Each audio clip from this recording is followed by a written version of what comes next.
বিসমিল্লাহির রহমানির রহিম। আলহামদুলিল্লাহি রাব্বিল আলামিন ওয়াসসালাতু ওয়াসসালামু আলা রাসূলিহিল আমিন ওয়া আলা আলিহি ওয়া আসহাবিহি আজমাইন। আলহামদুলিল্লাহ, দেখতে দেখতে আমরা দুটি ক্লাস অতিক্রম করেছি। আজ আমরা আমাদের মেইন ক্লাসের দ্বিতীয় ক্লাসে উপস্থিত হয়েছি।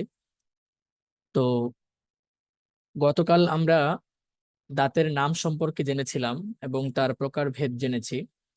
দাঁতের প্রাথমিক পরিচয়টা আলহামদুলিল্লাহ আমরা জানার চেষ্টা করেছি। আজ আমরা ইনশাআল্লাহ মাখরাজ ও তার প্রকারভেদ সম্পর্কে ইনশাআল্লাহ আলোচনা করব। চলুন ইনশাআল্লাহ আমরা শুরু করি। হ্যান্ড রেজ করেছেন কেউ? মাত্র একজন।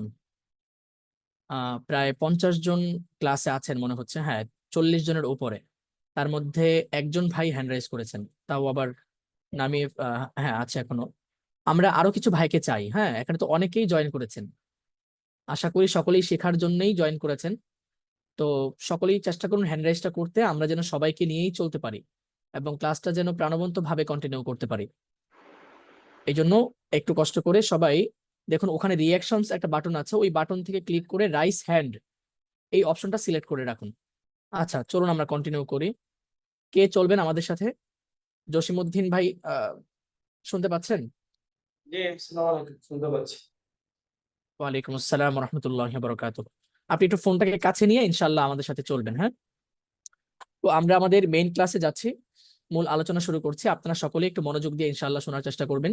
প্রতিটা বিষয় খুব মনোযোগ দিয়ে শুনবেন, একটা বিষয় ছুটে গেলে ক্লাস হারিয়ে ফেলবেন। চলুন ইনশাআল্লাহ সামনের দিকে চলি। জসিমউদ্দিন ভাই চলুন। জি, আমি কি পড়বো? জি, সামনে পড়বেন। জি, মাখরাজের আবেদনিক অর্থ বের হওয়ার স্থান। শিরোনামটা মাখরাজের প্রথমে পড়ে নিন, জি, শিরোনামটা। শোনা যাচ্ছে? আমাকে কি শোনা যাচ্ছে? হ্যাঁ, শুনতে পাচ্ছি আপনাকে। শিরোনামটা প্রথমে পড়ে নিন। হ্যাঁ, জি, শিরোনাম মাখরাজের হচ্ছে সংজ্ঞা। মাখরাজের সংজ্ঞা। হুম হুম এখানে আমাদের তিনটি বিষয় আছে: মাখরাজের আবেদনিক অর্থ, বের হুম হওয়ার স্থান; মাখরাজের পারিভাষিক অর্থ, হরফ বের হওয়ার স্থান; হুম মাখরাজ হলকের শুরু থেকে আরম্ভ করে শেষ হয় ঠোঁটে গিয়ে। আচ্ছা, শুক্রিয়া। শুক্রিয়া, জাযাকুমুল্লাহু খায়রান। তো আমাদের জসিমউদ্দিন ভাই পড়ে শোনালেন মাখরাজের সংজ্ঞা। সংজ্ঞা মানে হচ্ছে মাখরাজের পরিচয়। কেমন? সংজ্ঞা মানে হচ্ছে মাখরাজের পরিচয়, যে মাখরাজ কাকে বলে। মাখরাজুন এটা হচ্ছে আরবি একটা শব্দ। তো মাখরাজ তো আমরা সবাই চিনি, হরফ উচ্চারণের স্থানকে মাখরাজ বলে, এটা সকলেই জানি। কিন্তু এই আরবি শব্দটাকে আরবি অভিধানে কি বলা হয় এটা আমাদেরকে জানতে হবে, তাহলে আমরা মাখরাজটাকে অনুধাবন করতে পারবো। তো আমরা যদি দেখি যে আরবিতে মাখরাজুন শব্দটাকে আসলে কি করে, কি অর্থে ব্যবহার করে, তাহলে দেখব মাখরাজের আভিধানিক অর্থ হলো বের হওয়ার স্থান। অর্থাৎ আরবি অভিধানে মাখরাজুন এই শব্দের অর্থ কি? বের হওয়ার স্থান। মাইকটাকে আনমিউট অবস্থায় রাখতে হবে। অন্য একজন ভাই একটু আনমিউট করুন। জসিমউদ্দিন ভাইয়ের আওয়াজটা ক্লিয়ার শুনতে পাচ্ছি না আমি। জুনাইদ ভাই শুনতে উচ্চারণের পাচ্ছেন? স্থান। জি হ্যাঁ, ভাইয়া। ওকে, চলুন। আপনি মনে হয় গতকাল পড়েছিলেন, আপনার আওয়াজটা আমি ভালোই শুনেছিলাম। শুক্রিয়া। তো মাখরাজের আভিধানিক অর্থ কি? বের হওয়ার স্থান। বের হওয়ার স্থান। আভিধানিক অর্থ বলতে কি বুঝেছেন বলুন তো? শব্দের না, অর্থ, আভিধানিক বইয়ের অর্থ। অর্থ, বই হ্যাঁ, থেকে পাওয়া অর্থ। আভিধানিক অর্থ মানে হচ্ছে এই শব্দের যে অভিধান রয়েছে, অর্থাৎ আরবি অভিধান, সেই অভিধানে এই শব্দটিকে কি অর্থে ব্যবহার করা হয়? বের হওয়ার স্থান হিসেবে ব্যবহার করা হয়। বুঝে আসছে? ব্যবহার করা হয়। জি। আচ্ছা, এরপর কি লেখা আছে পড়ি। মাখরাজের পারিভাষিক অর্থ, হরফ বের হওয়ার স্থান। আচ্ছা, মাখরাজের পারিভাষিক অর্থ। পারিভাষিক মানে হচ্ছে পরিভাষা। কি? পরিভাষা। অর্থাৎ পরিভাষা। মাখরুজুনের তো একটা মূল অর্থ আছে, বের হওয়ার স্থান। খরজা ইয়াখরুজু, উখরুজ লা তাখরুজ। আর আরেকটা হচ্ছে তাজউইদের পরিভাষা। মানে আমরা তো এই মুহূর্তে যে শাস্ত্রটা পড়ছি সেটার নাম কি? তাজউইদ, তাই না? তাজবিদ। তো এই তাজবিদ। তাজউইদের পরিভাষায় আসলে মাখরাজ কাকে বলা হয়? তো বলছে যে মাখরাজের পারিভাষিক অর্থ, অর্থাৎ তাজউইদের এই পরিভাষায় আমরা যেটা পড়ছি, অর্থ হলো হরফ বের হওয়ার স্থান। কি? হরফ হরফ বের হওয়ার স্থান। বের হওয়ার স্থান। এটা হচ্ছে প্রাথমিকভাবে আমরা পরিচয়টা জানলাম। এবার জানি মাখরাজের প্রকারভেদ। মাখরাজ হলকের শুরু থেকে আরম্ভ করে শেষ হয় ঠোঁটে গিয়ে। হলক মানে হলো কণ্ঠনালী। আমাদের যে কণ্ঠ রয়েছে, গলা, এই কণ্ঠনালীকে কি বলা হয়? হালক। ঠিক আছে, হালকুন। আচ্ছা, মাখরাজ শুরু হয় কোত্থেকে? হলক থেকে। হলকের শুরু থেকে। হলক থেকে, একদম হলকের শুরু থেকে মাখরাজ শুরু হয় এবং শেষ হয় কোথায় গিয়ে? ঠোঁটে গিয়ে। ঠোঁটে কোথায়? গিয়ে। ঠোঁটে গিয়ে। আচ্ছা, ঠোঁটে।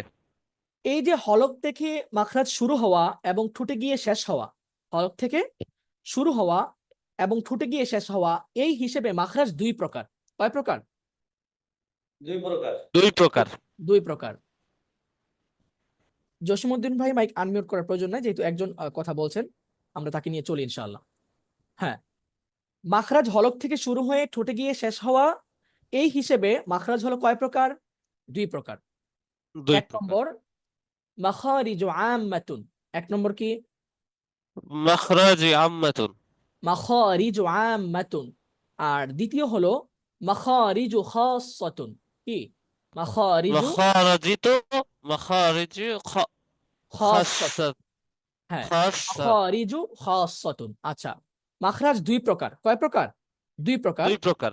প্রথম প্রকার হলো মাখারিজু খাসসাতুন, দ্বিতীয় প্রকার হলো আফওয়ান, প্রথম প্রকার হলো মাখারিজু আম্মাতুন, দ্বিতীয় প্রকার হলো মাখারিজু খাসসাতুন। এটার বাংলা কি? বাংলা হচ্ছে এক মাখরাজে আম্মা, দুই মাখরাজে খাসা। বাংলা এটাকে এভাবে বলা হয়, এক মাখরাজে আম্মা, দুই কি? মাখরাজে মাখরাজে খাস। খাসা। আচ্ছা, আপনারা সকলেই আহ একটু আওয়াজ করে জোরে জোরে এই লেখাটাকে মাইক মিউট রেখে তিনবার পড়েন। মাখরাজ দুই প্রকার, মাখরাজে আম্মা, মাখরাজে খাসা, এভাবে পড়ুন। মাখরাজ প্রথমত দুই প্রকার, মাখরাজে আম্মা, মাখরাজে খাসা, দেখে দেখে তিনবার পড়ুন এটা। মাখরাজ দুই প্রকার, মাখরাজ আম্মা, মাখরাজে খাসা। মাখরাজ দুই প্রকার, মাখরাজ আম্মা, মাখরাজে খাসা। মাখরাজে আম্মা, মাখরাজে খাসা। আচ্ছা আচ্ছা, শুক্রিয়া শুক্রিয়া, জাযাকুমুল্লাহ। তিনবার পড়েছেন। চলুন এবার আমরা মাখরাজের প্রকার জেনেছি, এবার মাখরাজে আম্মার পরিচয়টা জেনে নিই। মাখরাজে আম্মা কাকে বলে আর মাখরাজে খাসা কাকে বলে? জুনাইদ ভাই চলুন। মাখরাজে আম্মা ওই স্থানকে বলে যে স্থান থেকে এক বা একাধিক মাখরাজ বের হয়। যেমন হালক থেকে 3টি মাখরাজ, লিসান থেকে 10টি, শাফাতান থেকে 2টি, ইত্যাদি। আচ্ছা, শুকরান, খুব সুন্দর পড়ার চেষ্টা করেছেন। আচ্ছা, আমরা দেখছি যে মাখরাজে আম্মার পরিচয়। মাখরাজে আম্মা কাকে বলে? মাখরাজে আম্মা বলা হয় ওই স্থানকে। প্রথমত জেনেছি মাখরাজের অর্থ হচ্ছে বের হওয়ার স্থান, তাই না? এখন মাখরাজে আম্মাহ কাকে বলা হয়? মাখরাজে আম্মাহ বলা হয় এমন স্থানকে যে স্থান থেকে এক বা একাধিক মাখরাজ বের হয়। খেয়াল করুন কথাটা, মাখরাজে আম্মা এটা তো একটা মাখরাজ নাকি? এখন এই মাখরাজে আম্মা বলা হয় এমন আরেকটি মাখরাজকে, এমন আরেকটি মাখরাজ অথবা স্থান, যেটাই আপনি বলেন, মাখরাজে আম্মা বলা হয় এমন স্থানকে যেই স্থান থেকে এক বা একাধিক মাখরাজ বের হয়। যেমন হালক, হালক থেকে 3টি মাখরাজ বের হয়। হালক এটা একটা মাখরাজ। এটা কি? একটা মাখরাজ, একটা স্থান। মাখরাজ। লিসান এটা একটা মাখরাজ, এটা একটা স্থান নাকি? লিসান একটা স্থান না? লিসান জি, পুরোটা মিলে একটা স্থান। একটা স্থান। তেমনি ভাবে শাফাতান মানে দুই ঠোঁট, এটাও কিন্তু একটা স্থান। কিন্তু আমরা যদি লক্ষ্য করে দেখব, ওই যে পড়েছেন হলকের শুরু থেকে হামজা হা, হলকের মধ্যখান হইতে আইন হা পড়েছি না, হলকের শেষ হইতে গইন খ। লক্ষ্য করুন হলক মাখরাজ কয়টা এখানে? একটা। 3টি। হলক একটা মানে একটা। হলকটা মানে কণ্ঠনালীটা হলক কয়টা? একটা। একটা। কণ্ঠনালী একটা। একটা, কিন্তু জায়গা একটা। এটা কিন্তু একটা মূল মাখরাজ। এটা কি একটা মূল মাখরাজ। মূল মূল মাখরাজ? এখান মাখরাজ থেকে আবার কিছু ছোট ছোট মাখরাজ বের হচ্ছে, হচ্ছে কিনা? 3টা মাখরাজ বের হচ্ছে। হয়ে গেল। আবার লিসান থেকে জিহ্বার গোড়া, জিহ্বার কিনারা, জিহ্বার মধ্যখান, জিহ্বার আগা, হ্যাঁ, অনেকগুলো মাখরাজ বের হচ্ছে। মূল মাখরাজ কয়টা? একটা। একটা। জিহ্বা। এভাবে শাফাতান এখান থেকেও 2টি মাখরাজ বের হয়। তো এই যে দেখতে পেলাম যে একটি মূল মাখরাজ যেটা থেকে এক বা একাধিক মাখরাজ বের হবে সেটাকেই বলা হবে মাখরাজে আম্মা। কি বলা হবে? মাখরাজে মাখরাজে আম্মা। আম্মা। আশা করি বিষয়টা বুঝতে পেরেছেন। তো পুরো লেখাটা আপনারা দেখে দেখে 3বার পড়বেন আওয়াজ করে। মাখরাজে আম্মা ওই স্থানকে বলে যে স্থান থেকে এক বা একাধিক মাখরাজ বের হয়। মাখরাজে যেমন আম্মা ওই হালক থেকে স্থানকে 3টি বলে মাখরাজ, যে লিসান থেকে 10টি, যে শাফাতান থেকে 2টি ইত্যাদি। এভাবে পড়ুন। এখন বুঝার প্রয়োজন নাই, এখন আগে পড়ুন, এটা 3বার পড়ুন। মাখরাজে আম্মা ওই স্থানকে বলে যে স্থান থেকে এক বা একাধিক মাখরাজ বের হয়। যেমন হালক থেকে 3টি মাখরাজ, লিসান থেকে 10টি, শাফাতান থেকে 2টি, ইত্যাদি। মাখরাজে আম্মা ওই স্থানকে বলে যে স্থান থেকে এক বা একাধিক মাখরাজ বের হয়। যেমন হালক থেকে 3টি মাখরাজ, লিসান থেকে 10টি, শাফাতান থেকে 2টি। মাখরাজে আম্মা ওই স্থানকে বলে যে স্থান থেকে এক বা একাধিক মাখরাজ বের হয়, যেমন হালক থেকে 3টি, লিসান থেকে 10টি, শাফাতান থেকে 2টি। ইত্যাদি।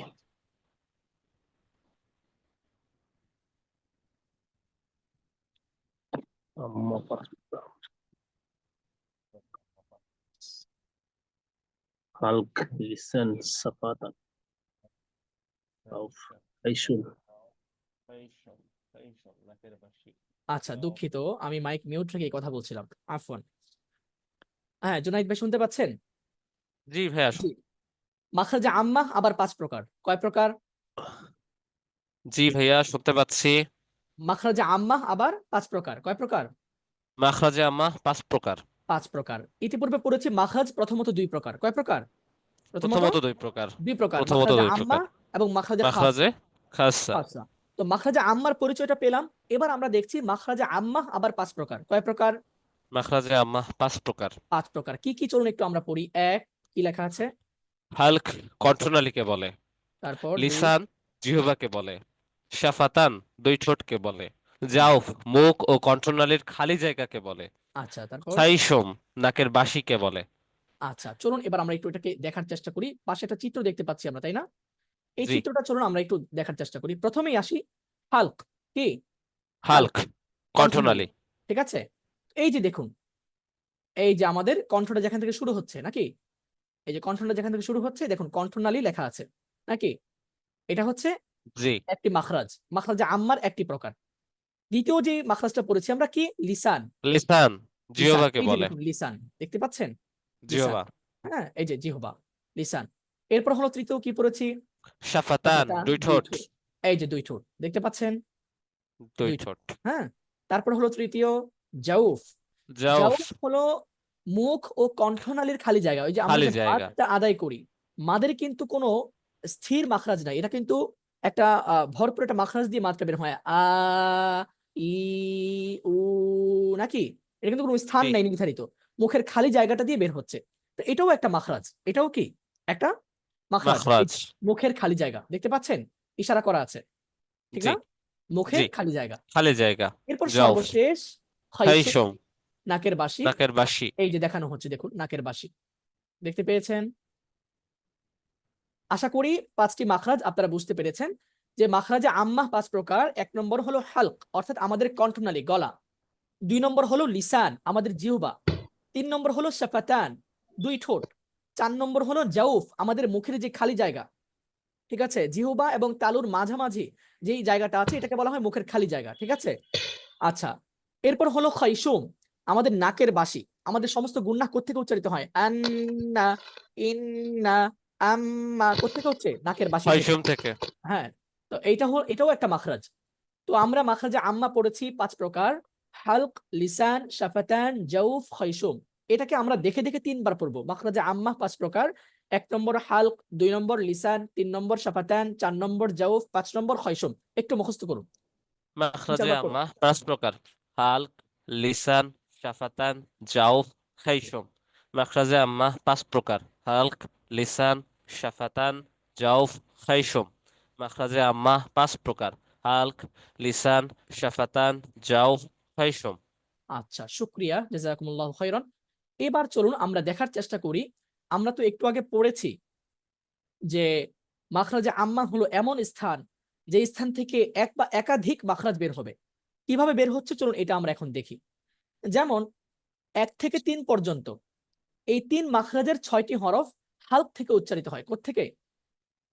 হালক থেকে উচ্চারিত হয়। হালক থেকে। যেমন হামজা, হা, হা, আইন, আইন, হা, হা, কইন, তারপর খ। খ। এই 6টি হরফ কোত্থেকে উচ্চারিত হচ্ছে? হালক। হালক থেকে। তারপর 4 থেকে 13 পর্যন্ত এই 10টি মাখরাজের 18টি হরফ লিসান থেকে উচ্চারিত হয়।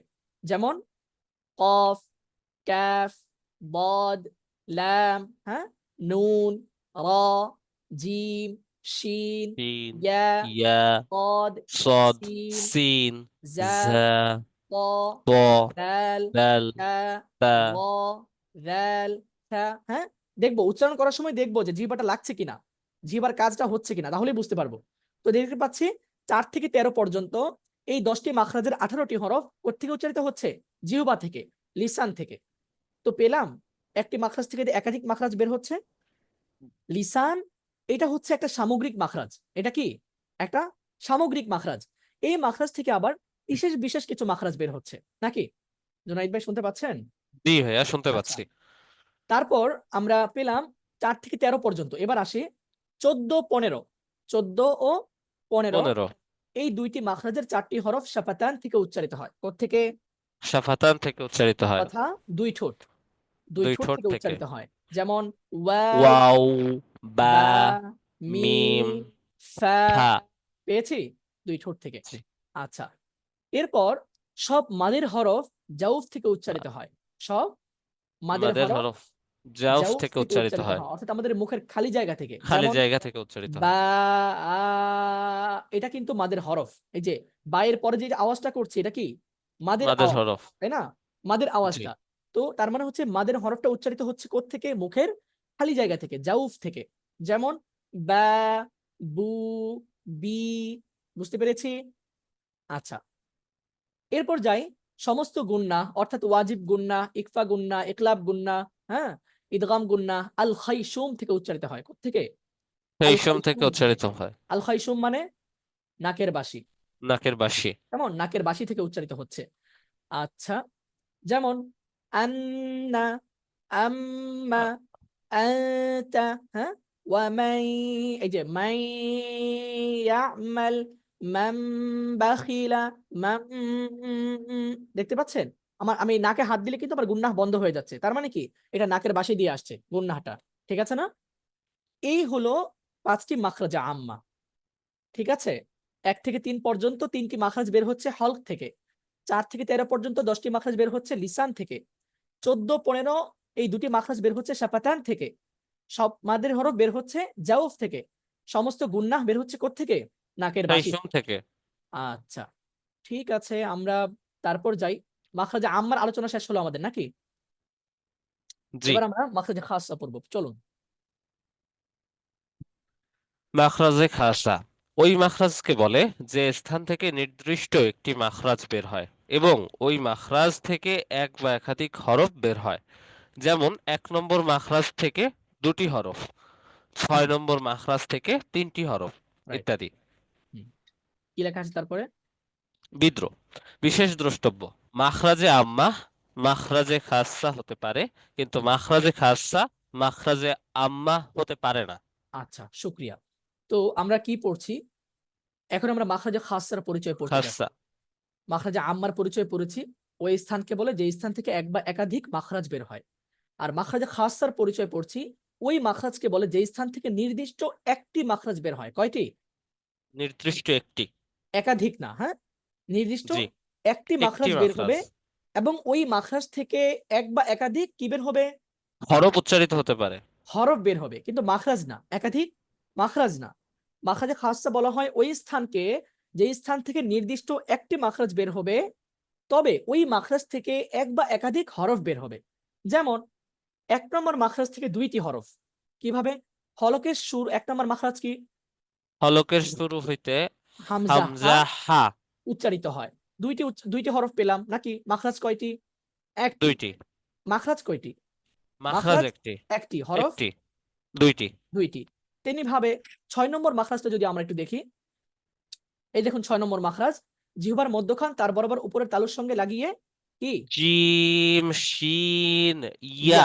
মাখরাজ কয়টি? মাখরাজ একটি। একটি। হরফ কয়টি? 3টি। 3টি। পরিচয়টা পেলাম। তো জি। আমরা পরিচয়টা কি পড়লাম? মাখরাজে খাসা ওই স্থানকে বলে যে স্থান থেকে নির্দিষ্ট একটি মাখরাজ বের হয় এবং ওই মাখরাজ থেকে, ওই নির্দিষ্ট একটি মাখরাজ থেকে এক বা একাধিক হরফ বের হয়। যেমন 1 নম্বর মাখরাজ থেকে 2টি হরফ, 6 নম্বর মাখরাজ থেকে 3টি হরফ। বোঝানো হচ্ছে নির্দিষ্ট একটি মাখরাজ হবে, তবে ওই মাখরাজ থেকে চাইলে একটি হরফ বের হতে পারবে, চাইলে আবার 2টি বা 3টি হরফ বের হতে পারবে। এবার নিচে একটা কথা বলছে, এই কথাটা সবার জন্য বোঝাটা আবশ্যকীয় না, তারপরেও বলছি। দেখুন, মাখরাজে আম্মা মাখরাজে খাসা হতে পারে, কিন্তু মাখরাজে খাসা মাখরাজে আম্মা হতে পারে না। কিভাবে? যেমন ধরুন হলকের শুরু হইতে হামজা হা, হলকের শুরু, এটা একটা মাখরাজ। এটা একটা কি? মাখরাজ। মাখরাজ। এবং এটা হচ্ছে একটা মাখরাজে খাসা, এটা হচ্ছে একটা মাখরাজে খাসা। খাসা। এটা কিন্তু মাখরাজে আম্মার ভিতরে আছে, আছে কি না? আছে আছে আছে। মানে মাখরাজে আম্মার মধ্যে তিনটা মাখরাজ চলে আসছে, ওখানে যে হালক থেকে তিনটা মাখরাজ বের হবে, তাই না? জি দেখুন এখানে মাখরাজে খাসসার কিন্তু মাখরাজে আম্মার ভিতরে আছে, কিন্তু মাখরাজে খাসসার মধ্যে কি তিনটা মাখরাজ আছে? না তাই বুঝতে পারলাম মাখরাজে আম্মাটা মাখরাজে খাসসা হতে পারে, কিন্তু মাখরাজে খাসসা মাখরাজে আম্মা হতে পারে না। এটা হচ্ছে তার ছোট ভাই বলা চলে, ঠিক আছে? এটা হচ্ছে তার বড় ভাই। বুঝে আসছে? আচ্ছা জি চলো সামনে চলি। শুকরিয়া। এবার হচ্ছে মাখরাজে খাসসা কত প্রকার? মাখরাজে খাসসার পরিচয় পেয়েছি, নির্দিষ্ট একটি মাখরাজ। মাখরাজে খাসসা কত প্রকার? 17 প্রকার। 17 প্রকার। মানে নির্দিষ্ট নির্দিষ্ট মাখরাজ কয় প্রকার? 17 প্রকার। 17 প্রকার। এটা মতান্তরে কেউ 16 কেউ 15 এক এক রকম বলে অনেকে। তবে আমরা প্রসিদ্ধ মত অনুযায়ী কি পাই? মাখরাজে খাসসা হলো কয় প্রকার? 17। 17 প্রকার। ওকে, আমরা একটি একটি মাখরাজ পড়া শুরু করি। এটা নিয়ে আমরা বিস্তারিত খুব আলোচনা করব না, জাস্ট পড়ে যাব। হ্যাঁ, আপনারা একটু বোঝার চেষ্টা করবেন। আমাদের যেহেতু সময়টা স্বল্প, অনেকটা সময় হয়ে গেছে, 26 বাজে। 1 নম্বর মাখরাজ হলকের শুরু থেকে হামজা হা, অর্থাৎ আমাদের একদম কণ্ঠনালী যেখান থেকে শুরু হচ্ছে আমাদের গলাটা, ঠিক আছে? একদম সেখান থেকে একদম শুরু আ হা, ঠিক আছে? একদম শুরু থেকে আসবে আ হা। 2 নম্বর মাখরাজ হলকের মধ্যখান থেকে আইন আইন হা হা আ হা, মানে হলকের মধ্যখানে একটা প্রেসার পড়বে, ঠিক আছে? আ হা। আচ্ছা, 3 নম্বর মাখরাজ হলকের শেষ থেকে অইন খ খ ক অইন ও অইন খ। আওয়াজটা বাজবে, এর আওয়াজটা অনেকে বলে খ খ, এটা বললে কিন্তু হবে না, তাহলে কিন্তু জিহ্বার কাজ চলে আসছে এখানে। জিহ্বার কাজ আসা যাবে না, হলকের শেষ থেকে হতে হবে অইন খ খ। বুঝতে পেরেছি? হলকের শেষ থেকে অইন এবং খ উচ্চারিত হয়। খ আচ্ছা, 4 নম্বর মাখরাজ জিহ্বার গোড়া তার বরাবর উপরের তালুর সঙ্গে উপরে তালুর সঙ্গে মিলিয়ে 2 নোক্তাওয়ালা কফ। অফ বুঝুন, প্রথম কথা বুঝুন, জিহ্বার গোড়া, জিহ্বার কি একদম গোড়া জিহ্বাটা যেখান থেকে শুরু হয়েছে জিহ্বার গোড়া তার বরাবর উপরের তালু, কি তালু, তালু তালুর সঙ্গে জিহ্বাটাকে মিলিয়ে উচ্চারণটা করতে হবে। যে উচ্চারণটা আসবে সেটাই হচ্ছে 2 নোক্তাওয়ালা কফ। বুঝে আসছে? উচ্চারণ জি করি আমরা ক অফ ক অফ তি উ ক ক তি কি উ। উ বুঝে আসছে? আচ্ছা, জি পঞ্চম 5 নম্বর মাখরাজ জিহ্বার গোড়া থেকে একটু আগে বাড়িয়ে তার বরাবর উপরের তালুর সঙ্গে মিলিয়ে মধ্যখান পেঁচানো কাফ। মানে জিহ্বার গোড়াও না আবার জিহ্বার মধ্যখানও না, জিহ্বার গোড়া থেকে একটু আগে বাড়বে, ঠিক আছে? একটু আগে বাড়বে, একটু আগে বেড়ে তার বরাবর উপরের তালুর সঙ্গে লাগবে। জিহ্বার গোড়া থেকে একটু সামনের দিকে বাড়বে, তার বরাবর উপরের তালুর সঙ্গে লাগবে। উচ্চারিত হবে কি? মধ্যখান পেঁচানো ক্যাফ কাফ ক্যাফ। এটা খুব কঠিন করবার কিছু নাই, এটা বাংলা কাফ ক এর মতোই। এক কথায় বলতে গেলে বাংলা ক যেভাবে উচ্চারণ করি কাফও সেভাবেই উচ্চারণ হবে নাকি? কা কি কাফ কু। আরেকটা কাফ আরেকটা সমস্যা যেটা হয় যে অনেকে কফ এবং কাফকে মিলিয়ে ফেলতে চান। এই ক্ষেত্রে সহজ সলিউশন হলো যে কফটা একদম জিহ্বার গোড়া থেকে উচ্চারণ করার তো চেষ্টা করবেনই, না হলে এটা কাফ হয়ে যাবে।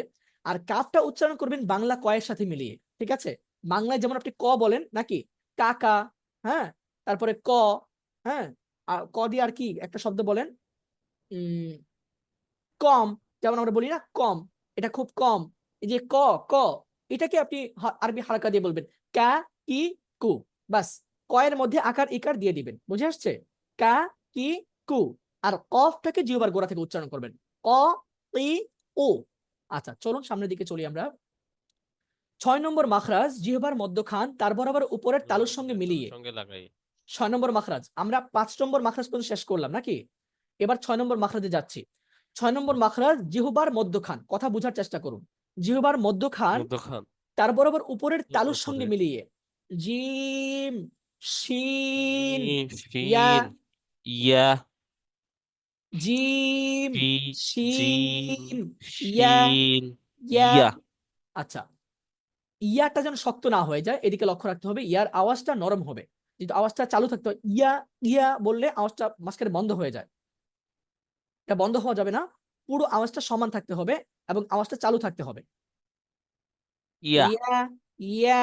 আচ্ছা, ইয়া তারপর চলুন আমরা 7 নম্বর মাখরাজ জিহ্বার গোড়ার কিনারা উপরের মাড়ির দাঁতের গোড়ার সঙ্গে মিলিয়ে বদ ব- বদ বদ বদ বদটা উচ্চারণ করার সময় দুইটা কাজ করবেন। একটা তো হচ্ছে জিহ্বার কিনারাটাকে উপরের দাঁতের মাড়ির দিকে লাগাবেন, ঠিক আছে? উপরের দাঁতের মাড়ির দিকে যে অংশগুলো আছে, আমরা দাঁতের নাম যখন পড়েছিলাম তখন দেখেছিলাম এই বদের যে মাখরাজটা বলেছিল যে মাড়ির দাঁতের দিকে আমাদের দদটা উচ্চারিত হবে। আরেকটা কাজ করতে হবে, শুধু দদ দদ বাংলা দয়ের মতো উচ্চারণ করলে হবে না, বরং দদ উচ্চারণ করার সময় আমাদের জিহ্বার গোড়াটাকে উপরের দিকে উঠাতে হবে, ঠিক আছে? এটা হরফটা মোটা হবে। বদ বদ বদ ব দদ বু ব বুই বু। বুঝে আসছে? আচ্ছা, চলুন ৮ নম্বর মাখরাজ, জিহ্বার আগার কিনারা সামনের উপরের দাঁতের মাড়ির সঙ্গে মিলিয়ে লাম। এটা সহজ বাংলা লয়ের মতো, খুব আহামরি কিছু না।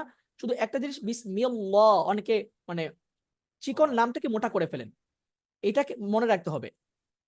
আলহাম না, আলহাম, বিসমিল্লাহ, ঠিক আছে? পাতলা হবে একদম লাম। আল্লাহ শব্দের নাম যেটা, সেটা কখনো কখনো মোটা হয়, আল্লাহুল্লাযী, এটা মোটা হবে কখনো কখনো, আবার কখনো চিকন হয়। তো চিকন যে লামটা, এটা কিন্তু একদম পাতলা হবে, মোটা হবে না।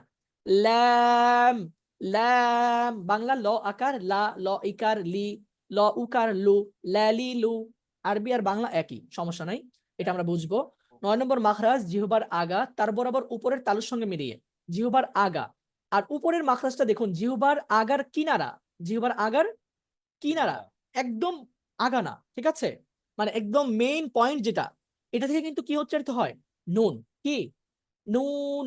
৯ নম্বর মাখরাজ, জিহ্বার আগা তার বরাবর উপরের তালুর সঙ্গে মিলিয়ে নুন। নুন আর আমি আপনার আওয়াজটা শুনতে পাচ্ছি না কেন? নুন হ্যাঁ, আর জিহ্বার আগার কিনারা সামনের উপরের দাঁতের মাড়ির সঙ্গে মিলিয়ে কি? লাম, ঠিক লাম আছে? লাম লাম মানে এক কিনার থেকে উচ্চারিত হয়। লাম আচ্ছা, তারপর হলো ১০ নম্বর মাখরাজ, জিহ্বার আগার পিঠ তার বরাবর উপরের তালুর সঙ্গে মিলিয়ে র র। র এখানে র একটা ভুল করি আমরা অনেক সময়, যে কি করি, জিহ্বার আগার পিঠ বলাতে অনেকে জিহ্বাটাকে উল্টে দেয়, র র এরকম বলতে চায়, মানে জিহ্বার অপর পাশে যে ইয়াটা আছে এটাকে আমরা পিঠ মনে করি। আসলে এটা উদ্দেশ্য না। পিঠ বলতে এখানে উদ্দেশ্য হচ্ছে পৃষ্ঠ, মানে আমরা জিহ্বাটা যখন বিছিয়ে রাখি, এটা একটা পৃষ্ঠ থাকে না, একটা পৃষ্ঠা থাকে না এটার উপর পাটটা, এই পাঠের একদম শেষের যে অংশটা, ঠিক আছে, জিহ্বার আগার পৃষ্ঠটা, এটার একদম সামনের যে অংশটা, এটাকে উপরের তালুর দিকে লাগাবো। রা রা, র বুঝে আসছে? র রা, ল বলা র যাবে না, ল বিছিয়ে র পুরোটা মিলিয়ে দেওয়া যাবে না, একদম আগার যে পিঠটা আছে ওই পিঠটা লাগাবো। রা রা, র বাংলা ব শূন্য র এর মতো। তবে র পার্থক্য হচ্ছে বাংলা ব শূন্য রটা মোটা হয় না, আর আরবি রটা মোটা হয়, ঠিক আছে? পেশ এবং এই দবর অবস্থা, এটা আমরা পড়বো, র কখন কখন মোটা হয় কখন চিকন হয়, এটা মনে রাখতে হবে। র, আউযু র বিল্লাহি মিনাশ শাইতানির নির রাজিম, আউযু মোটা বিল্লাহি মিনাশ শাইতানির র র রাজিম। আচ্ছা, সামনে চলি। ১১ নম্বর মাখরাজ, জিহ্বার আগা সামনের উপরের দুই দাঁতের গোড়ার সঙ্গে মিলিয়ে প দাল তা। কি বলছে? জিহ্বার আগা কি বলা হচ্ছে? জিহ্বার আগা জিহ্বার সামনের আগা, উপরের দুই দাঁতের গোড়ার সঙ্গে মিলিয়ে হ্যাঁ ত দাল তা হ্যাঁ, জিহ্বার আগা সামনের উপরের দুই দাঁতের গোড়ার সঙ্গে মিলিয়ে, সামনের উপরের দুই দাঁত মানে কি? ওই যে সানায়া উলিয়া যেটা, ঠিক আছে, সানায়া উলিয়া, সামনের উপরের পাটির যে দুই দাঁত আছে, এই দুই দাঁতের গোড়ার সঙ্গে মিলিয়ে প ত দাল তা। দাল তা প দাল তা, তটা কিন্তু বাংলা তয়ের মতোই, ঠিক আছে?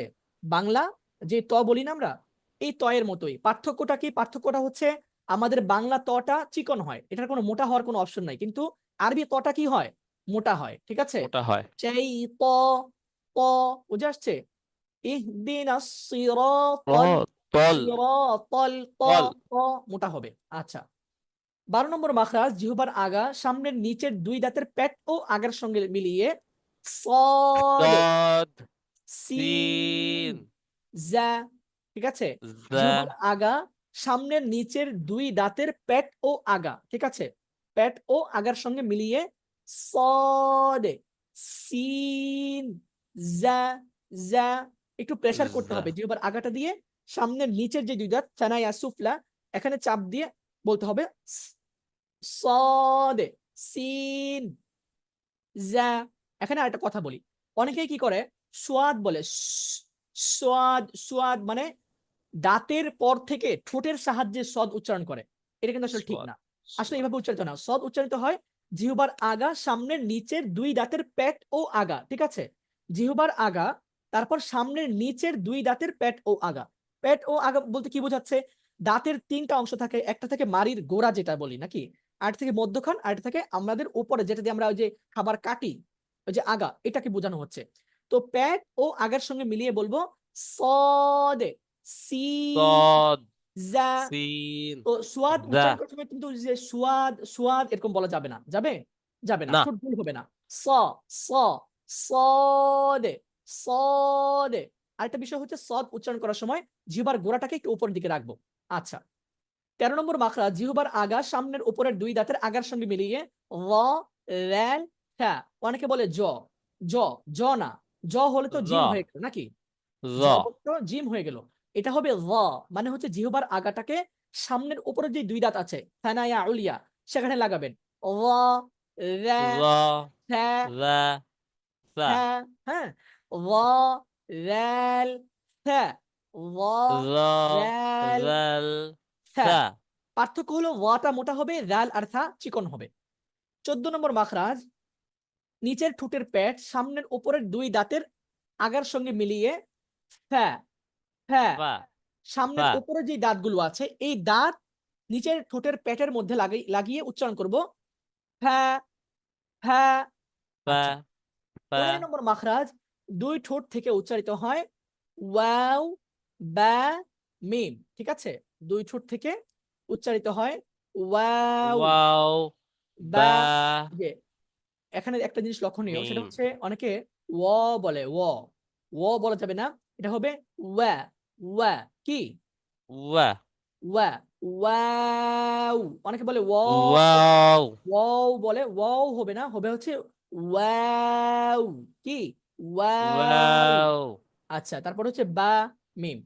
16 নম্বর বা, মাখরাজ মুখের খালি মিম। জায়গা থেকে মাদের হরফ উচ্চারিত হয়, যেমন বাবু বি।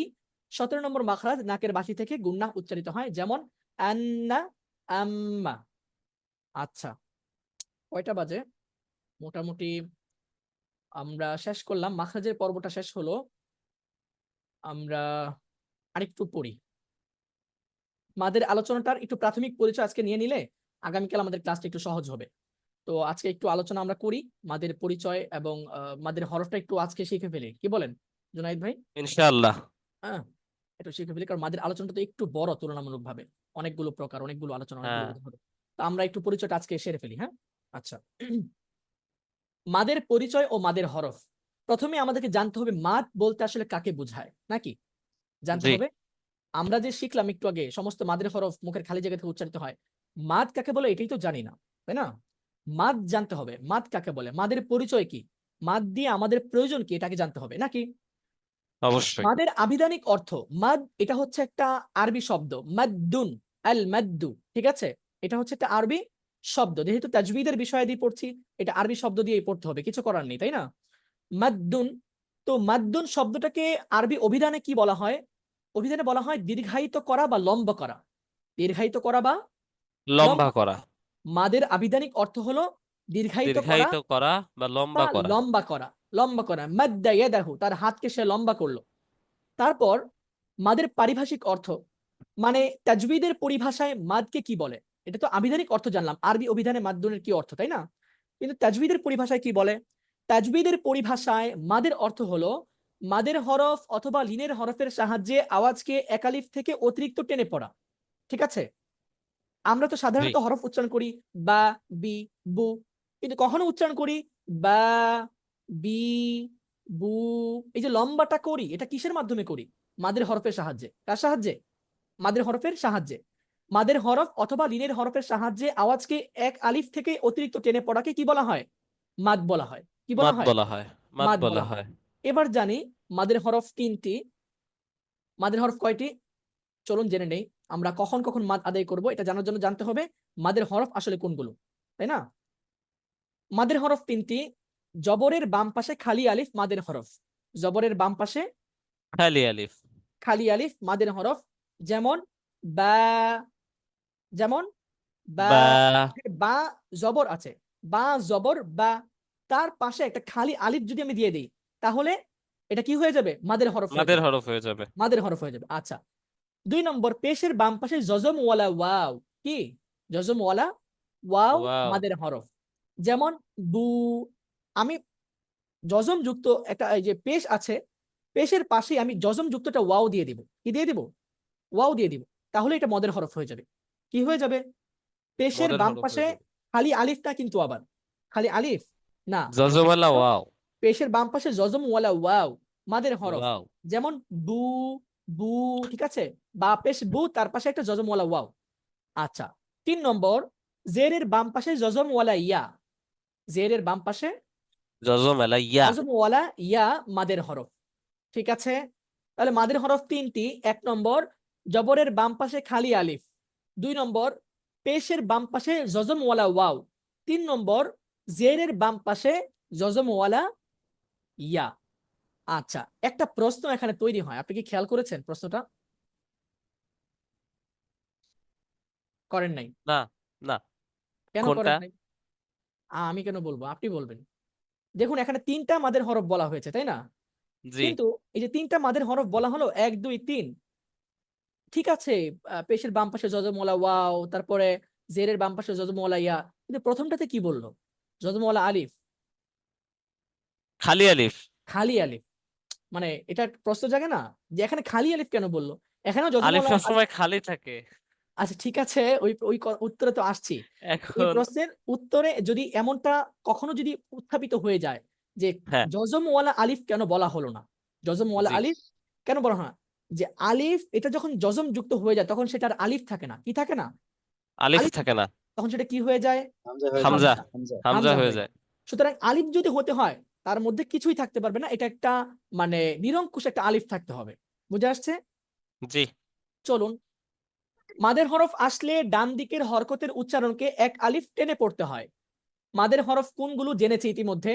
জবরের বাম পাশে খালি আলিফ আসবে, পেশের বাম পাশে জজমওয়ালা ওয়াও আসবে, জেরের বাম পাশে জজমওয়ালা ইয়া আসবে। এই 3টি মাদের হরফ যখনই আসবে, এই 3 অবস্থায় তখনই এক আলিফ টেনে পড়তে হবে। ঠিক আছে, এই যে মাদের হরফ আসলে ডান দিকের হরকতের উচ্চারণকে এক আলিফ টেনে পড়তে হবে নাকি? জি। আচ্ছা, এই তো মাদের হরফের পরিচয় পেয়ে গেলাম, তাই না? জবরের জি। বাম পাশে খালি আলিফ, পেশের বাম পাশে এর বাম জজমওয়ালা পাশে ওয়াও, জজমালা ওয়াও। জেরের বাম পেরের বাম পাশে পাশে জজমালা ইয়া। ইয়া। আর মাদের পরিচয় এখানে পেলাম, আবিধানিক অর্থ কি, পারিভাষিক অর্থ কি। সুতরাং এবার একটু সামনের দিকে যাই। মাদের হরফ, লিনের হরফ ও হরকতের পরিচয়। মাদের হরফ 3টি তো পেলাম। মাদের হরফ 3টি যথা আলিফ, ওয়াও, ইয়া। লিনের হরফ, এটাও একটা বিষয় আছে। লিনের হরফ 2টি জেনে রাখি, এটা কিভাবে ব্যবহৃত হয় এটা আমরা সামনে আসছি, মাদের প্রকারভেদে আমরা জানবো। লিনের হরফ 2টি যথা ওয়াও, ইয়া। আর মাদের হরফ 3টি ওয়াও যথা ইয়া। আলিফ, ওয়াও, ইয়া। লিনের হরফ আলিফ কয়টি? ওয়াও ইয়া। 2টি। আর মাদের হরফ 3টি। বুঝে আসছে? ওখানে বলা আছে না, মাদের হরফ অথবা লিনের হরফ, মাদের হরফ অথবা লিনের লেদার হরফের হরফ। সাহায্যে আওয়াজকে একালিফ থেকে অতিরিক্ত টেনে পড়বো। তো লিনের হরফটা বুঝলাম না। লিনের হরফটা আসছি, আমি আগামীকাল আলোচনা হবে ইনশাল্লাহ। হ্যাঁ, লিনের হরফটা এখন আলোচনা করলেও বুঝবেন না, কষ্ট হবে। তো ওয়াও, ইয়া, লিনের হরফ 2টি যথা ওয়াও, ওয়াও ইয়া। ইয়া। আচ্ছা, হরকতের পরিচয় জানবো। এই যে বললাম যে জবরের বাম পাশে, জেরের বাম পাশে, পেশের বাম পাশে, এগুলো কি হরকত। হরকত। তো হরকত গুলো কি এটা একটু দেখি। হরকতের পরিচয় 1 নম্বর ফাতহা। 1 নম্বর কি? ফাতহা। ফাতহা। এটা অর্থ হচ্ছে আমরা যেটাকে জবর বলি আর কি, এটাকে আরবিতে বলা হয় কি ফাতহাতুন। ফাতহা। ফাতহাতুন, ঠিক আছে। ফাতহাতুন। উচ্চারণে বলা হয় ফাতহা। এটি উচ্চারণে আকার হবে, কি হবে? আকার। আকার হবে। যেমন কা, যেমন কা। কাতাবা অর্থ হলো লিখলো, ঠিক আছে, পরিচয়টা পেয়েছি। জি। ফাতহা এটি উচ্চারণে আকার হবে, যেমন কাতাবা অর্থ লিখলো। দম্মা এটি উচ্চারণে উকার হবে, যেমন কু, কুতিবা অর্থ লেখা হয়েছে। 3 নম্বর কাসরা এটি উচ্চারণে ইকার হবে, অর্থাৎ জেরের পরিচয়টা বোঝাচ্ছে। আর 2 নম্বর বুঝিয়েছে পেশের পরিচয় নাকি। জি। কাসরা এটি উচ্চারণে ইকার হবে, যেমন কিতাবুন অর্থ কি? বই। আজান কি হয়ে গেছে নাকি হচ্ছে? আচ্ছা, একটি জরুরি বিষয়, এটা বলেই আমরা শেষ করব, আগামীকাল এটা থেকে ইনশাআল্লাহ আবার আলোচনা শুরু করব। একটি জরুরি বিষয়, মাদের পরিমাণ কতটুকু হবে এই বিষয়ে তাজবিদের সব কিতাবেই উল্লেখ আছে। তা হলো এক আলিফে 2 হরকত, আর প্রত্যেক মাদ্দে আসলি এক আলিফ, অর্থাৎ 2 হরকত পরিমাণ হবে। মাদের সর্বোচ্চ স্তর হলো 3 আলিফ অর্থাৎ 6 হরকত। সুতরাং 4 আলিফ বলে কোনো মাদ নেই। এখানে কি বলা হচ্ছে আমি একটু সংক্ষিপ্ত আকারে একটু বলি, আগামীকাল ইনশাল্লাহ এখান থেকে আলোচনা শুরু করব। বোঝানো হচ্ছে আমরা যে মাদ আদায় করব এক আলিফ, এই যে বললাম একটু আগে এক আলিফ টেনে পড়তে হয়, হ্যাঁ, এই মাদের পরিমাণটা আমি কিভাবে বুঝবো যে এক আলিফ হলো নাকি 4 আলিফ হলো নাকি 5 আলিফ হলো নাকি 7 আলিফ হলো? এটা বোঝার একটা পরিমাপ দরকার আছে না আমার? একটা জি। পরিমাপ তো জি থাকতে হবে। তো এটার জন্য বলা হচ্ছে তাজবিদের সমস্ত কিতাবে সমস্ত তাজবিদ বিশারদ এবং সমস্ত মুআল্লিমুত তাজবিদ যারা আছে মুজাউবিদ, তারা বলেন যে এক আলিফ মাদ হবে 2 হরকত পরিমাণ। কয় হরকত পরিমাণ? 2 হরকত পরিমাণ। যেমন আমি একটা উদাহরণ দিই, আর রহমানির রহিম, এই যে মা এখানে কয় আলিফ টান? এক আলিফ, তাই না? এক আলিফ টান। এক আলিফ টান। আমি যদি এখানে মাদ আদায় না করি 2টা হরকত পড়ি, দেখেন কেমন হয়। আর রহমানির, আর রহমানির, আমার কিন্তু মামা বলতে যতক্ষণ সময় লেগেছে মা এতক্ষণ সময় লেগেছে। বুঝাতে পেরেছি? জি তো তার মানে পেলাম যে এক আলিফ মাদ কয় হরকতে আদায় হয়? 2 2 হরকত। হরকতে। আর প্রত্যেক মাদ্দে আসলি, এটা আগামীকাল বলবো, এক আলিফ হয়, অর্থাৎ 2 হরকত পরিমাণ হবে। মানে প্রতিটা মাদ 3 আলিফ 4 আলিফ 5 আলিফ যত মাদ আছে, এই মাদের মূল মাদটা আদায় হয় এক আলিফের মাধ্যমে। ঠিক আছে? এই এক আলিফ জি থেকে এবং বিস্তারিত হতে থাকে আর কি। মাদের সর্বোচ্চ স্তর হলো 3 আলিফ অর্থাৎ 6 হরকত। এই যে 2 হরকত মাদের মাধ্যমে এক আলিফ মাদ হচ্ছে, তো এইভাবে হরকতের সাহায্যেই তো মাদগুলো বৃদ্ধি পাবে, তাই না? তো সর্বোচ্চ হরকত একত্রিত হতে পারে 6 হরকত। সুতরাং 4 আলিফ 6 হরকতের মাধ্যমে মাদ হবে কয় আলিফ? 3 আলিফ। যেহেতু 2 হরকতে হয় 1 3 আলিফ। আলিফ। আর 4 আলিফ মাদ হতে হলে কয় হরকত লাগবে? 8 8 হরকত। কিন্তু 8 8 হরকত। হরকত একত্রিত হয় না। সর্বোচ্চ একত্রিত হয় কয় হরকত? 6 6 হরকত। হরকত। আর 6 হরকতে মাদ হবে 3 আলিফ। সুতরাং 4 আলিফ বলে কোনো মাদ নেই। আজকের ক্লাস এ পর্যন্তই। সকলে ভালো থাকবেন, সুস্থ থাকবেন। ইনশাআল্লাহ দেখা হচ্ছে আগামীকালের শুকরিয়া। ক্লাসে। সকলেই ঠিক টাইম মতো চলে আসবেন এবং পুরো ক্লাসটা মনোযোগ দিয়ে পড়ার ইনশাআল্লাহ। চেষ্টা করবেন। এই ভিডিওটা আবার দেখার চেষ্টা করবেন। আসসালামু আলাইকুম ওয়া রাহমাতুল্লাহ। ইনশাআল্লাহ। ওয়ালাইকুম আসসালামু আসসালাম ওয়া আলাইকুম। রাহমাতুল্লাহ।